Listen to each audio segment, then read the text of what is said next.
Hello mga sisi! Ako po si Nurse Yasa, ang inyong nurse na gabay sa inyong pagbubuntis. At ngayong araw na ito ay pag-uusapan natin kung kailan nga ba mabubuntis uli ang isang bagong panganak. Ngayong kayo ay nanganak na mga sisi, ay mahalaga pong alam po ninyo ang mga dapat ninyong gawin para maiwasan pong mabuntis agad. Maaari po bang mabuntis agad kahit hindi pa bumalik ang regla ng isang bagong panganak? Yes mga sisi, may chance po na mabuntis kayo agad kahit pa hindi bumabalik ang inyong regla. Usually, nauuna po kasing magkaroon ng ovulation bago ang inyong regla. Kaya kapag nagkataon na ikaw ay nag-ovulate at mayroong nangyari sa inyong ni mister, ay talagang may chance na mabubuntis po kayo at hindi na magkakaroon ng regla. Kailan nga ba pwedeng makipagtalik ang isang bagong panganak? Nire-recommend po ng mga doktor na makipagtalik uli ang isang bagong panganak sa kanilang mga mister between 4 to 6 weeks after nilang manganak. Kailan po ba usually bumabalik ang regla ng isang bagong panganak? Usually,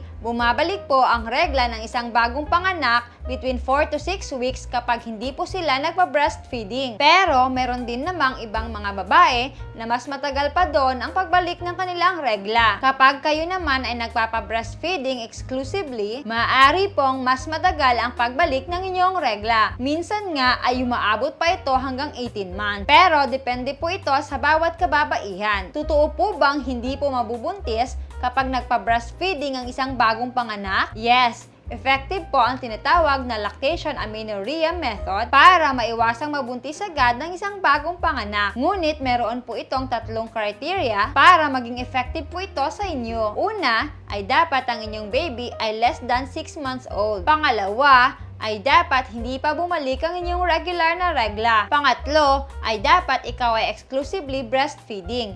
Ibig sabihin, tanging ang iyong breast milk lamang ang tinitake ni baby. Pero kapag hindi ka pumasa sa tatlong criteria na yan, halimbawa ay bumalik na ang iyong regular na regla after 3 months na nanganak ka, ibig sabihin ay kailangan mo nang gumamit ng ibang method of contraception para maiwasang mabuntis agad dahil less na po ang effectivity ng tinatawag na LAM or lactation amenorrhea method. Kailan nga ba mabubuntis ang isang bagong panganak kapag hindi siya nag-ingat at hindi siya gumamit ng contraception? Maaari na pong mabuntis uli ang isang bagong panganak kapag bumalik na po ang kanilang ovulation. Usually, between 6 weeks kung hindi sila nagpapa-breastfeeding. Para po sa ating mga sisi na kapapanganak pa lamang, ay mahalaga pong alam po ninyo ang mga impormasyong ito para maiwasan po ninyong mabuntis agad-agad after po ninyong manganak. Mas recommended po kasi ng mga doktor na magkaroon kayo ng at least 18 to 24 months na pagitan ng inyong pagbubuntis. Yun lamang po mga sisi, sana po ay may natutunan kayo sa ating topic ngayong araw na ito.